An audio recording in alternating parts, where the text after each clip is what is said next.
everybody always guides to Lincoln and Omaha. But if we want to capture young children or younger generations, what do we have to excite them here? I don't see anything. You have a lot of teenagers, a lot of people running around and all this stuff, but what kind of programs do we have that he does, or can't he come to excite the northern part or northeastern part of Nebraska? So kind of how to engage youth and keep them I don't in this see any area. programs for that. And no offense, but everybody I see is over 50 for the most part. Sure. And most of us were connected because of children in the COVID. But in order to continue this race, we need to bring in the younger. And I saw where he was at, but I didn't have the time to drive an hour and a half and stay in a very expensive hotel to go see him. Sure. And that's a lot of people up here. But I'm curious what programs we have to encourage the youth, especially with the midterms coming up, so that they're there, they understand, but how do we bring them together? Yeah, I think that's something to be thinking about. I don't know if I have the answer for you right now, but it's definitely something that has to happen. I mean, you're seeing things across the country get developed, but it's got to be something where it's got to be come to Nebraska. We've got to build it. Run Gen Z is a good example of something that they're trying to get Gen Z involved in running for office. That maybe isn't going to keep people in the western part of the state. That's probably more of a community thing. What are the communities, the Chamber of Commerce, what are they doing to provide things to keep people? A lot of times it is just how it happens, where people are going to go to the population centers because they go to school, probably in Lincoln or in Omaha. Maybe they'll go out to Chadron or Wayne, but a lot of times they'll go where the jobs are, and that just naturally will happen. There's not a whole bunch you could do with that, but I think it's how do you engage them while they are here, maybe more in their high school and their teen years. Just overall in the state. I mean, if you look what Trump's doing right now, he's building a younger generation. Sure. To move up, because the old people need to get away, and he can't afford that. So if you I'm not talking about one county, I'm talking about engaged in the entire state. Yeah. Whereas if they do move over here, they bring their political views or whatever to that little space over there. Yeah. Yeah, I don't know if I have the answer for you yet. I mean, it's something that is definitely something we have to look at throughout the whole entire state. How do we engage youth? Because you're right. I'm one of those people who, and probably like yourself, there's not a whole bunch of people our age involved in county or state politics, but it's something that needs to happen because we need to have that next generation that's going to carry the torch, you know, and continue the work that's being done. So I don't know if I have the answer, but it's something that we'll have to look at for sure. So, yes, John. Joe, talk some, please, about college Republicans and sure. high school Republicans.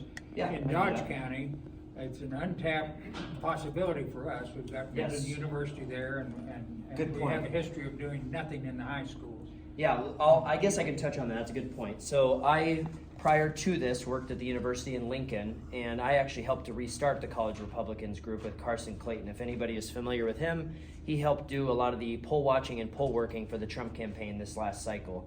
But they kind of were non-existent. They existed on paper, but they didn't really do anything. And so we restarted that group, and now they're having meetings and doing things with elected officials coming in to give speeches and talk. And that's something John mentioned that's really important. If we can get that at least going in communities, high school Republican clubs or college Republican clubs, that's going to be one way. I'm not saying it's going to solve the entire issue, but it's a beginning. And I know you had mentioned, because Dana forwarded on to me, the Midland example. That's a super good thing to mention, because college groups, that's where a lot of those kids will find their community and their friend group. And so if we can build within already existing structures like colleges and high schools, that's going to help.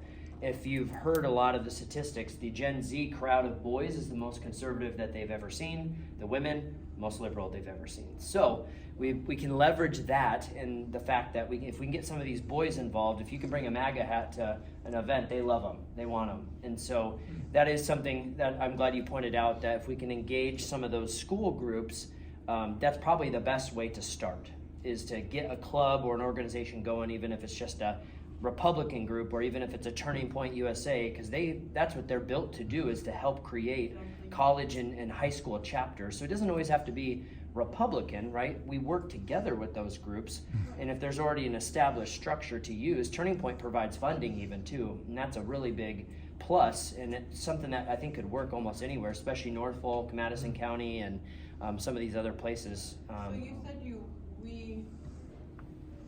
brought them back up. What did you do to reignite them? It was what was nice is Carson had the vision and had the passion, right? That's what it started. He brought up the idea saying, hey, the other group doesn't really do anything, and the national organizations kind of fallen by the wayside. They weren't getting any support, and they kind of didn't exist. So he actually was the one that had the fire lit, and then came to me and said, hey, can you help me get this going? And so just in my role, I have to help organizations to start. And so luckily a conservative worked in a liberal institution and I was able to help him. But that was kind of a little bit of chance in the fact that he just had an idea and wanted to get going, and I just helped him through the administrative side of things. But it's really just finding somebody with a passion, and I'd say a lot of times it's just a kickoff event. A lot of times you just got to get people excited and do, like you hear open houses all the time for businesses or companies, kind of do the same thing. Just get a chapter going and do a fun event. It doesn't have to mean you have to bring a super well-known political commentator or elected official. Just have some excitement there so people can come. And people will start to gravitate towards fun and exciting things. So yeah, thanks, John. That was a good point. We stumbled. Go ahead. We stumbled across something at our local county fair. We always have a Republican booth, you know. Yep. You get a few, you know, the regulars will stop. You know, you don't get a whole lot of activity usually. But we got several groups of young men. I mean, even junior high age. Yep. You got a Trump sign, so we just started giving them to them. Yep.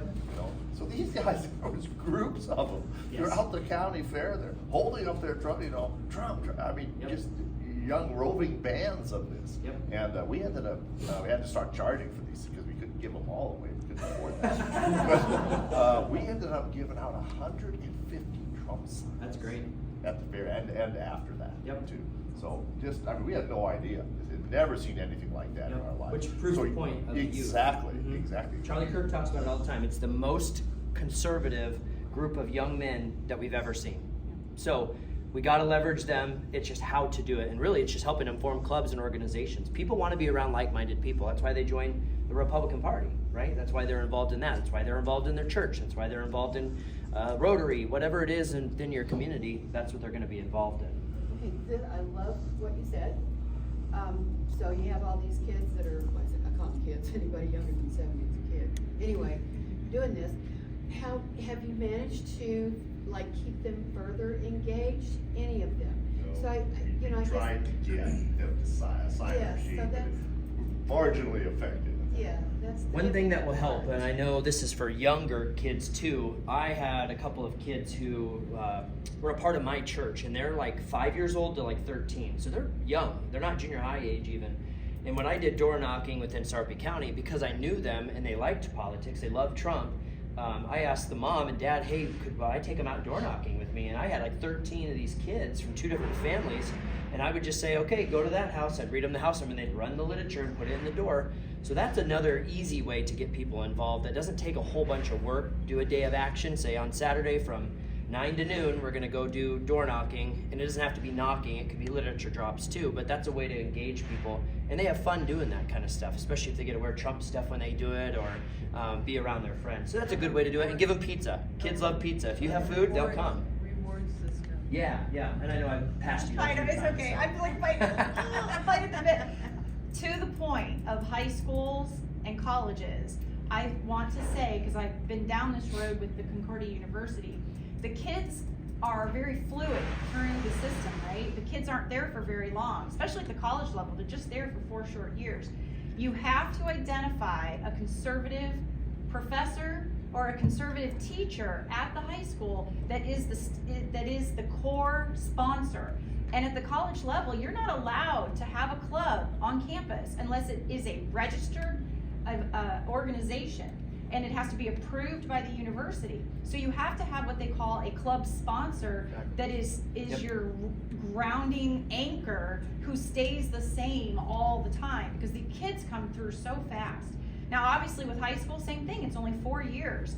So unfortunately, some schools are so liberal that you're going to have a hard time finding a conservative professor who also is willing to commit time to politics, which is hard to find. we're lucky at Concordia, but even at Concordia University, where we are 60% conservative and only 40% liberal professors, which I know that sounds bad, but that's still way better than most universities. I'm not sure about Midland, but we're 60-40, and we have a hard time keeping a sponsor engaged because it is such a responsibility. But if you can identify that one person at a high school or that one person at a college, then you can build out the program. But like Carson was a rock star, but now Carson's gone and he graduated from UNL. And that program has sort of done that through the years, right? Depending on who the kids were. So my advice is, and my encouragement is, we got to identify those sponsors, and that sponsor should be a member of a delegate to our convention, a member of our county central committee, and then you can really start building at the schools. So it's coalition building. It's a lot of what the undergirding theme is with all of this, whether it's a church, whether it's youth, whether it's some other organization in the community. We've got to start working with those other groups to leverage the people. So anything else before we go to the next one here? Got stuck on strikes, didn't we? A lot of this has been mentioned. We don't have to have everybody go around if you've already kind of talked about this, but I think it's important to know where we struggle too, because then that's other areas where we can help. But I know a lot of people have shared some of those as they introduced how their county functions. But anybody else want to add anything else? Our county right now, our weakness is that we are viewed by some as a bunch of ultra mega extremist, election denier, conspiracy theory, and it's a bit of an unfair perception in a lot of ways because we have quite a range, but that's how we're viewed by some in our community. So a weakness that we have is that we are viewed, we're not viewed as the big tent, we're not viewed as welcoming to moderate conservative Republicans, and so that's a weakness. Okay. Anybody else?